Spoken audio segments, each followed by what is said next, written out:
evening, and it's just a joy to have a chance to work with the community as well as in academia. So again, I want to thank everybody for attending. Again, first I want to thank the Troy Library for this wonderful invitation to present this evening. And I also want to thank all of the virtual attendees for registering for this presentation. I really appreciate your support. As was stated, the overview of the presentation is really looking at the racial pandemic that's in the United States, or divided states as we are now. And we need to raise more awareness of what we're doing about this. We need to have more critical conversations that lead to action. We're going to be talking tonight a little bit about how the historical past of looking at racism is really kind of emerging today. And maybe there's some lessons we can learn from the past of what they did to at least get us to a point to where, people were not enslaved, people were having a chance to work and really participate in society. But again, there's still work that needs to be done. So hopefully tonight we're kind of take a look at those trends that have transpired, look at some of the new trends that are happening now, think about what some things we can do about that. And I will be offering some suggestions as well.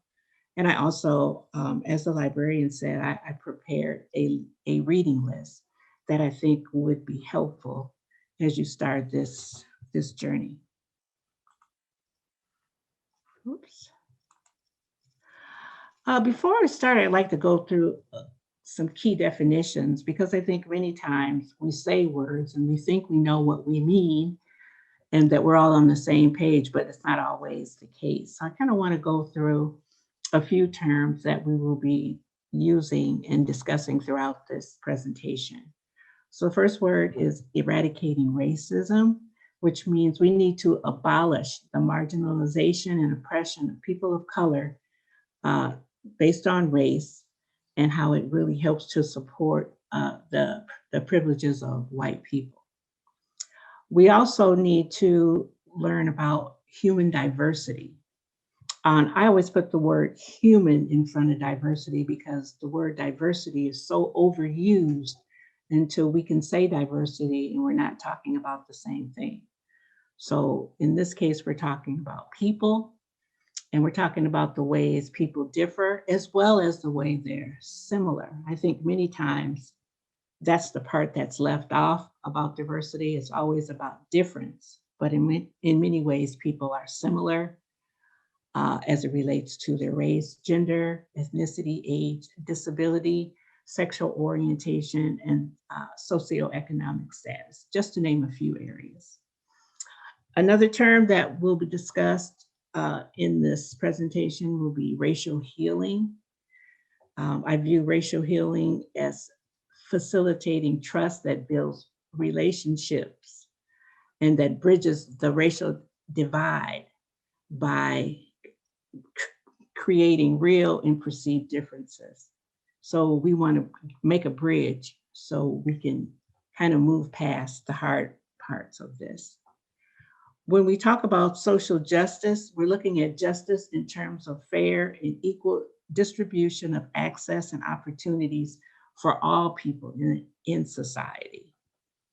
I was just talking with the librarian before we got started about Amanda Gordon, who was the girl who did the poem at the inauguration, and everybody's saying, oh, how wonderful she is. And her books have skyrocketed to #1 and 2 on Amazon.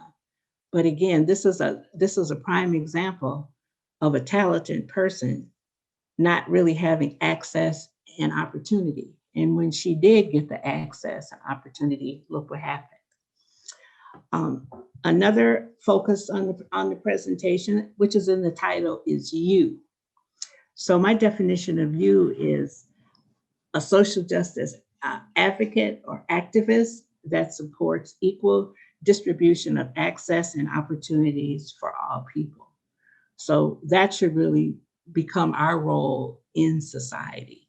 Everybody has something that they can offer and help someone else move forward. It's not always just about us.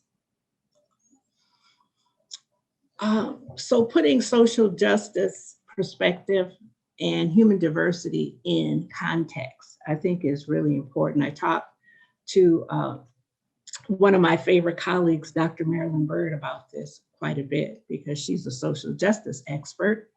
And I think human diversity is really the tool that helps us move toward that and help us to achieve that. So the social justice perspective on human diversity is a way of understanding how people from different backgrounds can come together and work and create inclusive and ethical environments. This perspective places a premium on freedom from oppression and on dismantling unjust power structures and dynamics. So that's something that we really need to be working on in this society. So as we begin our journey tonight, we want to take a look back at some of the historical social movements, because I think, when I teaching and talking to my students about workforce diversity and what it happens, students will say, well, I know we have to take this course and, I know a lot about diversity. My mom likes Oprah. I like, Michael Jordan and I'm like, that's great. If it were that easy, then maybe we wouldn't need courses. But I think what's missing from the conversation on diversity and social justice is looking at our historical past. We must link that there because there's much to be learned. Diversity and social justice are not new topics or new concepts. They're things that are happening now and have happened in the past. So we really need to look at that. So I'm starting with the civil rights movement because I think that was a very important time. At that particular time in life, I was a child watching this happen on TV. My parents came from Alabama and Mississippi. They came north for better opportunities that they could not get in the South, such as going to segregated schools, not being allowed into certain buildings, hotels and restaurants, drinking out of separate water fountains and so forth. So as a child, I'm kind of wondering why this is going on. So the civil rights movement was very important because it really helped African Americans gain equal rights and fair treatments under the law within the United States. I have to give much credit to the African Americans who were in this struggle at that time, because it really opened up the door for all the other groups who are kind of going through the same things that we are, but it made it a lot easier for them because of what the African Americans had done. The civil rights movement was one that was really dedicated to activism. And activism is, something that we're seeing more of now than ever before. During this period, African Americans, along with white supporters, protested peacefully, which is another key action term that's happening right now.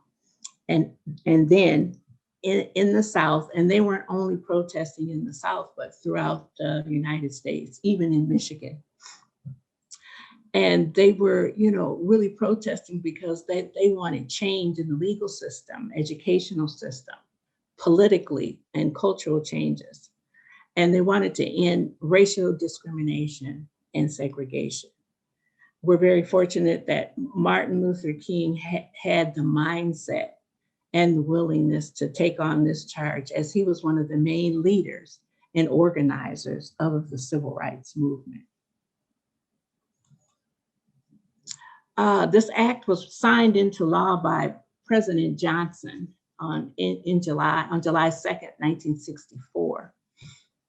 And it really got the ball rolling because it was a stance taken by the government to really prohibit all forms of discrimination as it relates to race, religion, national origin in public places, public schools and facilities, and made employment discrimination illegal. As I was talking to some of my colleagues, I mean, laws are good or whatnot, but when it comes to laws such as like the civil rights laws, it's not the laws that are going to make it work. People have to have a shift in their hearts and minds to make this work. It's sort of like if you're at the stop sign, and if nobody ever stops and everybody keeps going, it's not going to work. Even though you're supposed to do it, you have to do it to make it work. And so I think the lesson from here is that we have to develop the mindset. We have the law, but if people are not obeying that, it's not going to work.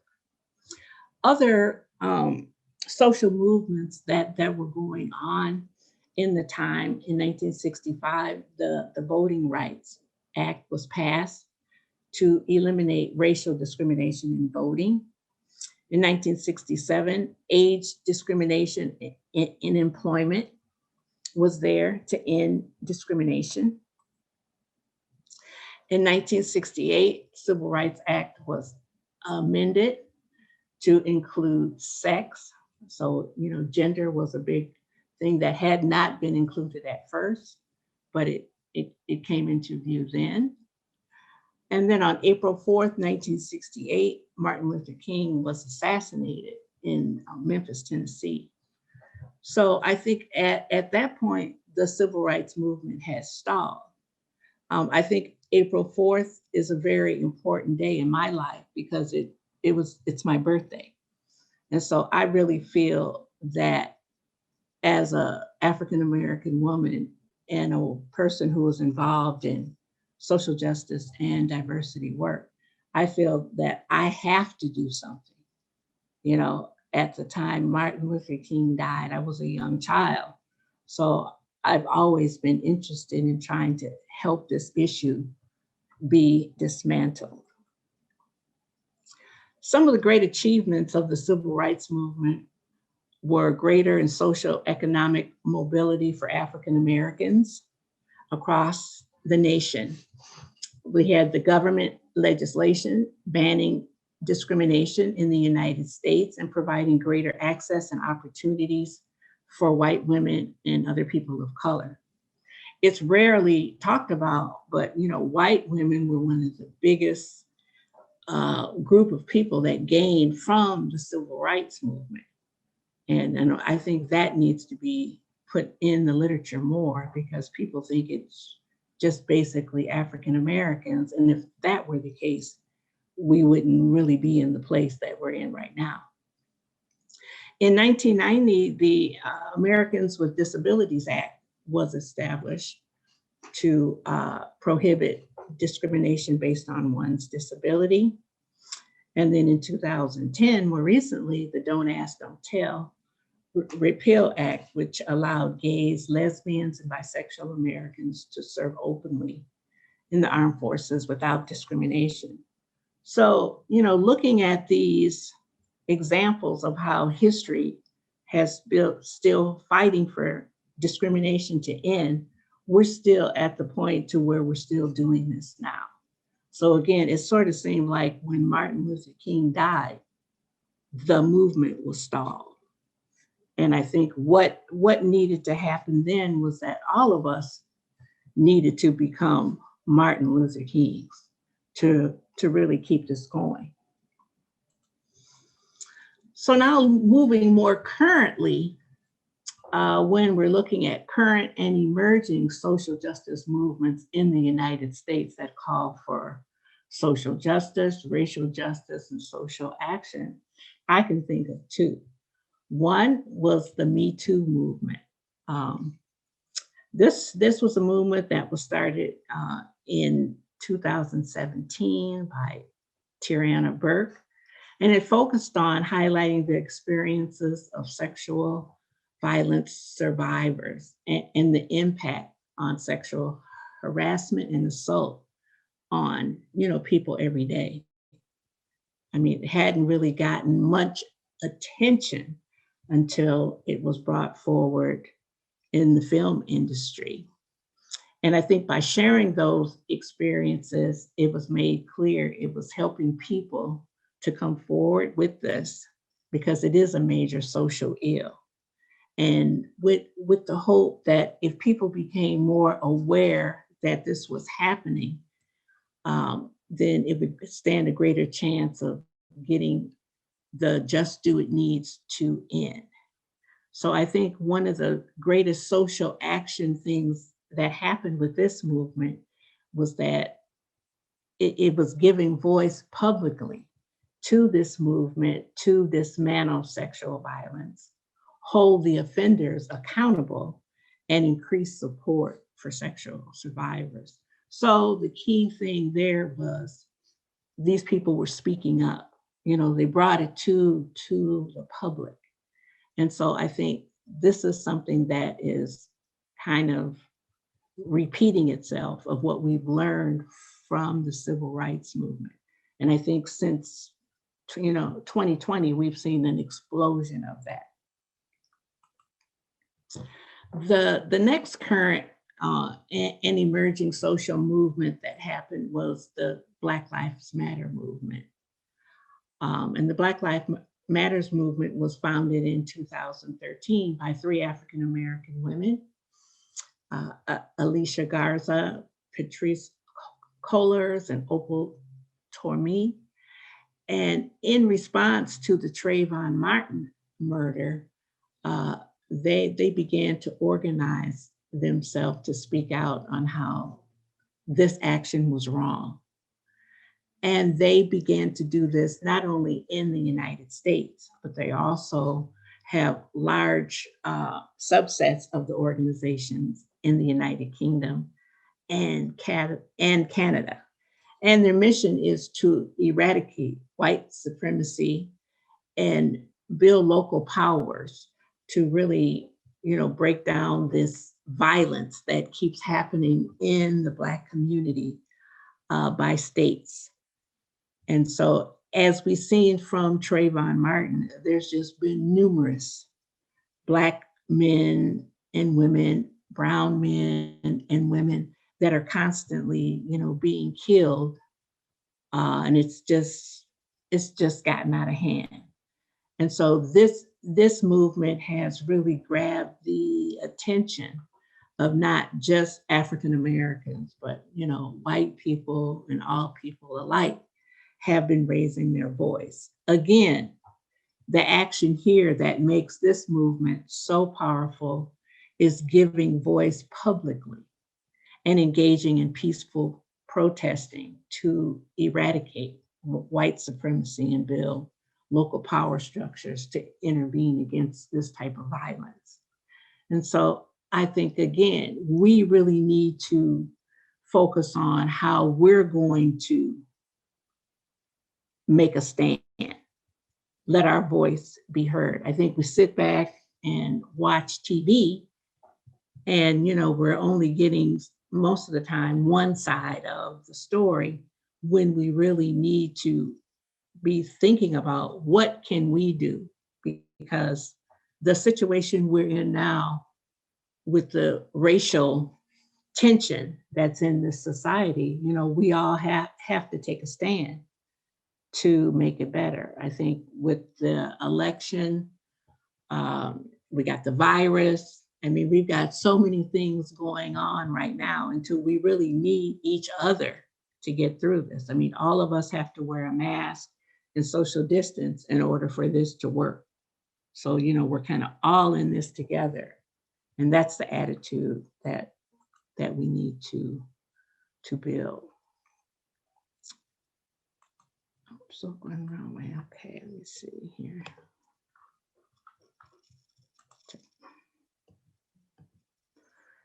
Okay, we did that one. Okay, so in 2020, the Black Lives Matter movement became an international phenomenon. Okay, protesters took to the street after the George Floyd killing. At that time, I happened to be in Minneapolis. I'm from Minneapolis. And I was at my brother's house, who was our family house, and it's about 8 blocks away from where that happened. I went up, joined the protest to see what was going on. And again, it's very shocking, I think, when something like this happens in your hometown. And it's not the only time it's happened. We've had several other incidents like this that have happened as well. And so again, we really need to come out. I think what happened here in Minneapolis with George Floyd was sort of the last straw. I mean, it kind of went nationwide to where people are just sick and tired of Black men and women being killed or hurt unjustly, and nothing is being done about it, even after it goes through the courts. So something has to be done. So again, the social action there is giving voice publicly to this critical issue and engaging in peaceful protesting to eradicate this type of behavior that's it's a pandemic itself that's happening. So when we look at this, by framing today's movement through the lens of Black history and the history of activism, we have started to open up space for safe, nonviolent protests, reflective discussions that lead to social justice. Understanding the evolving context can empower us and our young people to think about how we might bring about positive change to eradicate harmful social ills in society. So when we look at the historical protesting and the historical trends around diversity and social justice, and some of the more current ones that we just talked about, where do we go from here as an individual? I mean, what is our call? What should we be doing? So I guess I'm asking you to write some questions in the chat so we can kind of discuss them out loud. And how do we go about addressing our human diversity, social justice, and racial justice problems in our divided states of America? What are your thoughts and suggestions on this? So let's take a few minutes to see if we can put some of those thoughts in, and the librarian will be reading them out. Okay, Dr. Scott, I do have a question or two, so Okay. I'll read the first one if you like. Okay. Okay, we have moved from racial discrimination and prejudice to racial hate. So do you believe there can really be racial healing? Right. I think there can be racial healing, but I think there's some pre-work that, people have to do. I mean, like I see a lot of people out protesting, and I think it's good. But do they really know why they're protesting? As I said in the article that I wrote, that I commented on in the Troy Times, is that protesting is good if it leads to action. So again, I think racial healing can happen, but I think people have to get on the same page. And in order to do that, we need conversations with each other. We need to work together with action plans. We need to do something, because healing is not going to happen on its own. I mean, you have to heal from something. And so it's like, if you have surgery, then you can begin the healing. And I think people are hurt. They haven't had surgery yet. So you can't go from being hurt to healing. You've got to have some kind of something in between to kind of help that process. So I do think it's possible. I don't really think we're at that point yet, because I don't think enough people have really engaged in self-work. They haven't really thought about what this role is. A lot of people don't really understand what's going on, the impact this is having on people. So I think we need to get to that pre-work.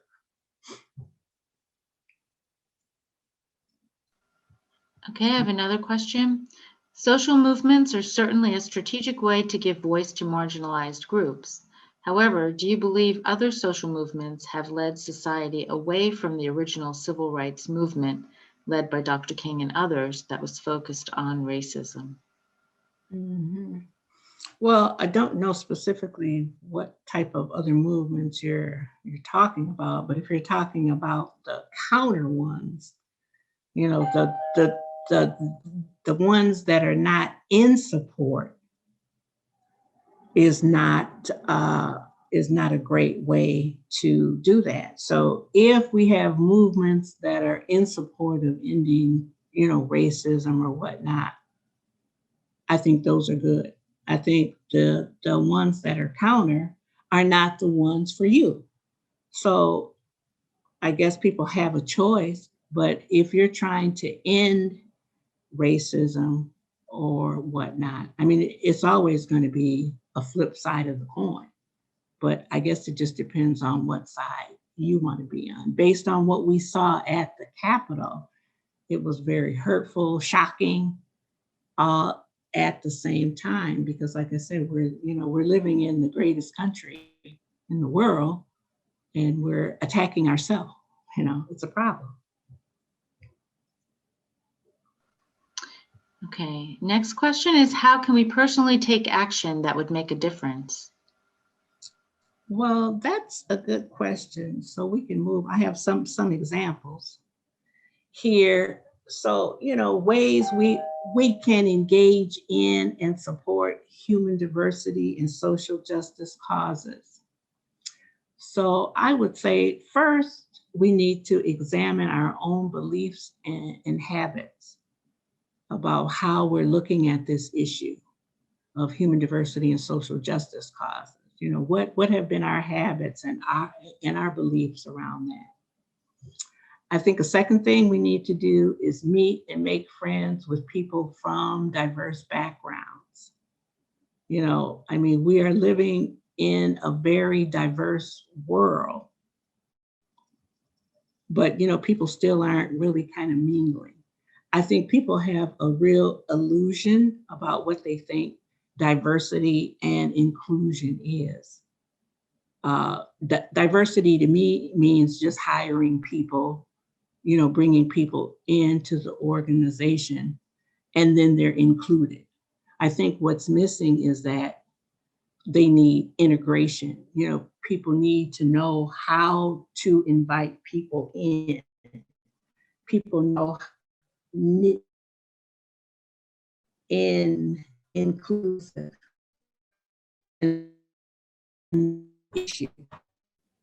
So I think another thing we need to do is engage in self-development by educating yourself on human diversity topics, such as reading books and articles recommended by people that are knowledgeable on topics such as the librarians, the teachers, the students. And, and then people need to share what they learned. We also need to attend lectures on topics related to human diversity and social justice. We need to take diversity courses and talk to people that are taking courses or take a buddy with them. We also need to amplify and promote the voices of underrepresented people who really don't have an outlet or a platform to do so. We need to be an ally or an advocate for human diversity and social justice causes in your community and workplace. We need to volunteer at social justice organizations. We need to create space for dialogue and exchange of ideas around social justice, maybe in our workplace, in our churches. We need to donate to human diversity and social justice organizations. We could attend city council meetings and give voice to diversity and social justice concerns and issues that are happening in our community that need to be addressed. And we need to become members of social justice organizations. So those are just some things that we can begin to do. There are a lot more social justice organizations out there now, things going on in your neighborhood, in your paper. I mean, you just have to put yourself out there. I know myself, I'm a part of an organization called Minnesota's Black Community Project. It's a nonprofit organization. We started it in Minnesota. And it's really kind of to change the narrative of how people are viewing African Americans in Minnesota. So basically, anytime you see African Americans on TV, on the news, it's negative. They're in jail, they killed somebody.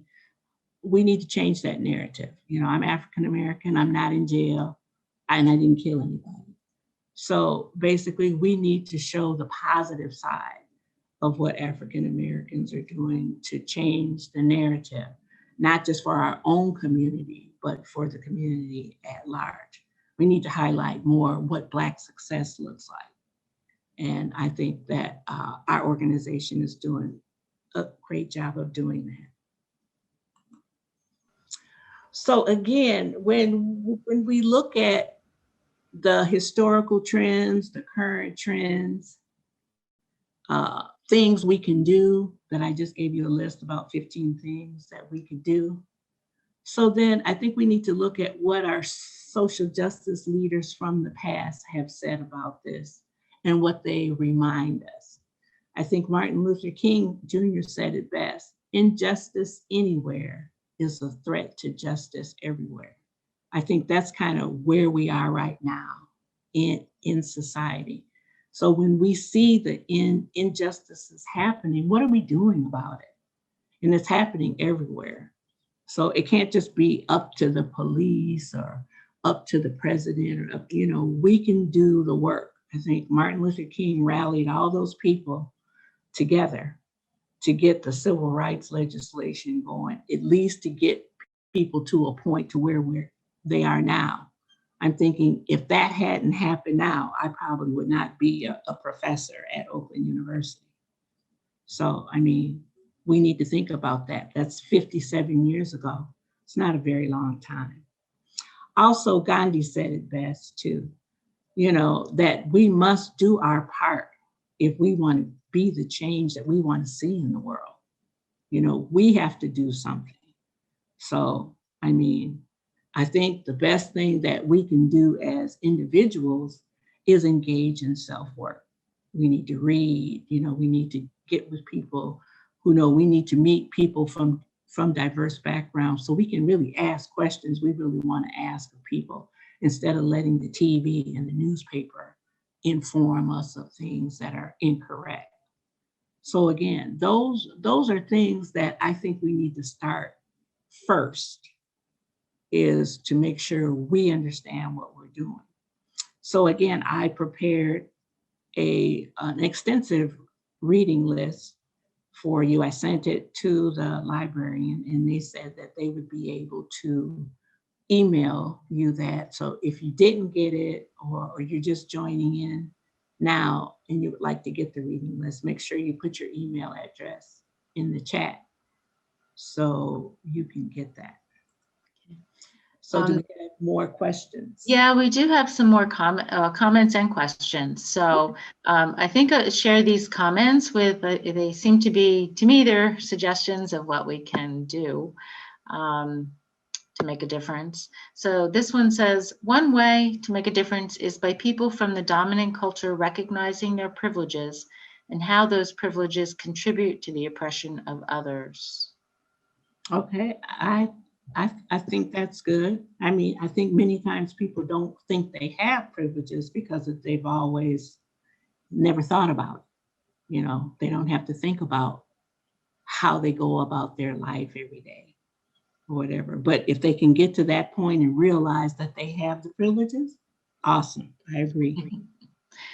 Okay, the next one says, a suggestion to engage in learning about our own internalized racism so we can take mindful action that helps to create a more just and inclusive society.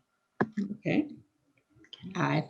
I think that's good. I think if people can recognize that they have it is the point. And so that's why I'm a firm believer of self books. There's a lot of great books out there where they bring up these issues so it can really pose those questions for you. I think when those questions are posed to you, it helps you go deeper in your self-assessment than sometimes you posing the questions yourself, because maybe you haven't thought about that.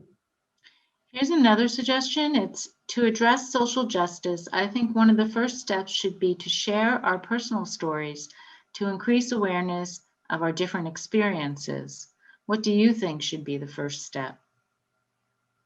I think that's good. I think we should, like I said, one of the tips I gave was to meet different people from different races and whatnot. I think that would be a good way to share your stories.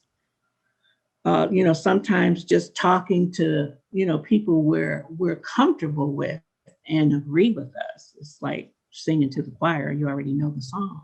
But if you can really get into meaningful conversations with, people from, different cultures to kind of understand their point of view and yours, not necessarily all the time you have to agree, it may change your point of view later, but it's just good to know.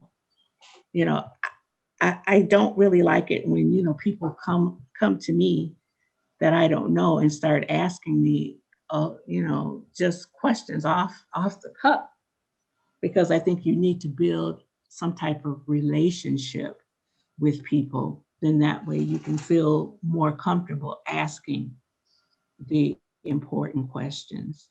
And another thing I would add is that when, people want to get into these important conversations, I don't think people should label them a courageous conversation, because it scares people. People are like, oh no, I'm going to have to say something I don't really feel comfortable with. I think you should just say you're going to have an important conversation about race. You're going to have an important conversation about social justice. So I think you got to be careful of the way you preface how you're trying to start a conversation with someone. Mhm. Someone else comments to keep others safe for both races. Okay. Okay. Someone else says, you want to help, but you are worried or afraid of retribution from your employers. For example, how do you suggest we navigate this challenge? Well, most companies are really, from my understanding of workforce diversity, most companies are really open to it. Having more conversations about diversity or doing diversity uh, activities to kind of educate their employers. So I guess it just depends on where your company is with that. If you're interested in doing that, I always recommend people, bring it up to their human resources or whatnot, and you would be surprised. But like I said, we are living in the divided states of America right now. And it's really kind of like a hot topic, a hot button when, people start talking about it. So that's why, again, I always go back to engaging in self work, reading, finding out what other people are doing, so you would know the best way to bring that forward. Someone else asks, would it be better to forget race existed, also known as colorblind, see the person as a person instead of Asian, white, black, etc.? Well, I think people need to be seen for who they are. I really purge the word colorblind from my vocabulary, because I feel if a person is colorblind, maybe they need to get glasses. They can't really see. So I believe that, you know, I mean, people need to be able to wear their skin color proudly, their culture proudly. And I think people just have to accept people. I mean, we're not trying to erase race. That's not what we're trying to do. We're trying to get more acceptance, more unity for our people to be who they are and who they really want to be. So I think that would be a much better approach. I think really everybody should purge colorblind because to me, I associate that with, you know, not being able to see so well. Not sure about this question. It says, what time does HRD play in bringing about systemic change? And I wonder if that means what role is that human resources development play in bringing about systemic change? Role, it is role.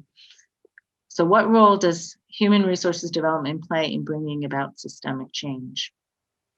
Well, I think human resources has a lot to do with, you know, hiring and educating the employers, you know, around diversity and whatnot. So I think they play a critical role in doing that.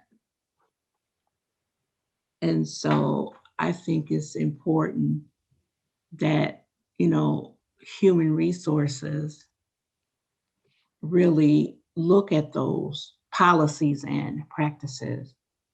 And I know that from the reading in the literature, there's a lot more literature on what human resources is doing in the area of policy and practice development. So I think that's a good thing. And workforce diversity itself is a growing field now. So I think that's great. Okay. And whoops, sorry, just there we go. There's a comment that says, thank you, that's all very helpful. Sharing our stories is a good way to connect, build trust, and foster a valuable relationship in our community. Mm-hmm. And then another question No, is, go ahead. Yeah, did you want to comment on that? No, go ahead. What are your thoughts for whites connecting with Black colleagues in ways that are generative and respectful without creating an expectation for them to take on the burden of teaching whites about racism? Right. Well, I think once you get a chance to know people, I don't really think it's a problem. I mean, you know, I think once you get to know people at work or church or wherever you go, then I think it just becomes natural. I don't think it should be viewed as taking on a responsibility, but I think it's just being more comfortable with people and being able to ask the questions without trying to induct somebody into something that they don't want. You know, so I value the conversations that I have with my colleagues at Oakland University, which is a predominantly white university. And so, you know, I mean, it's great to know that I can have those kinds of conversations and they can ask me questions and I'm not holding anything against you. I'm not saying, wow, you didn't know that, or that's a stupid question. You know, I'm not, you know, if people want to learn, I mean, there has to be an acceptance of where people are starting from. So I think we should just get to know people helps a lot to be feeling a lot more comfortable being able to ask those critical questions that you would want to know. There's also a comment that says whether it's HRM or HRD, it's really the people who are embracing those roles that bring about the change. That's true. It's about the people and the knowledge they have. So it doesn't necessarily have to be a Black person doing it or a white person doing it. It can be just a knowledgeable person bringing the information forward. Mm-hmm. So on your list of your reading list, there were 25 books. If you looked at that list and didn't know where to start, is there one that you would suggest to start with? Yeah, well, one of the books, well, there's a few, but the one I is one of my colleagues is Dr. Clarissa Hughes, and she did a book on diversity intelligence. And I think that is a really good kind of place to start because she kind of links it to the emotional intelligence and saying that, you know, you also need diversity in intelligence, especially if you're going to lead initiatives or be in a workplace or whatnot. So I think that's really kind of a good place to start because we need that intelligence. It's very important. So that looks like it's the one, diversity intelligence, integrating diversity intelligence alongside intellectual, emotional, and cultural intelligence for leadership and career development. Yes. Yeah. Okay. Yeah, that's a really good book. And also the Kendi book on how to be an anti-racist. I was just looking at that one. Yeah, that's a top seller. So that's excellent. I recommend reading that. And then I know there's been a lot of conversation around the book White Fragility. There's been a lot of discussions going on about that. Some people agree, some people have questions about it. So it's food for thought. I think it should be on the list. That's why I put it on there. Okay. Well, you certainly highlighted lots of resources, and we have a great presentation, Dr. Scott. Thank you. So still some comments coming in. But yeah, I think this is really giving a lot of suggestions for ways that people can move forward and real things that people can start to engage in and help move everything forward. So I thank you for your time and presentation. It's been great. Thank you for having me. It's always, like I said, I love to connect with the community as well and share whatever insights I have and also gain some things from the community as well. So I appreciate that. I hope people will, you know, really check out the reading list and begin your journey of self-work. Because when we enter into these types of conversations, we kind of really want to be knowledgeable on what's going on and what's the pulse. So again, I mean, we all have the responsibility to do something. So hopefully a few of the things on the list that I gave you, you can begin the process. Yeah, I think you've certainly done that. I see a lot of positive comments. Thank you, Dr. Scott, for an enlightening presentation. Thank you for your time.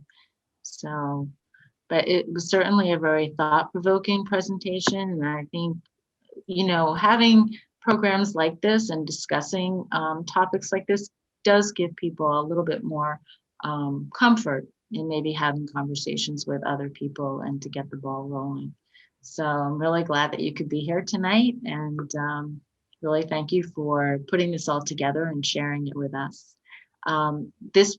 We've recorded, so this will be up on our website shortly, and people around Troy will see this over and over as it goes on Troy Cable, and it's on our YouTube channel. It'll be on our YouTube channel. So thank you for agreeing to have it recorded and shared out with the community so that more people can, so that you can reach more people, really. So thank you for that. Well, awesome. Thank you so much, Troy Library, and I look forward to working with you again. I hope so. That would be really nice.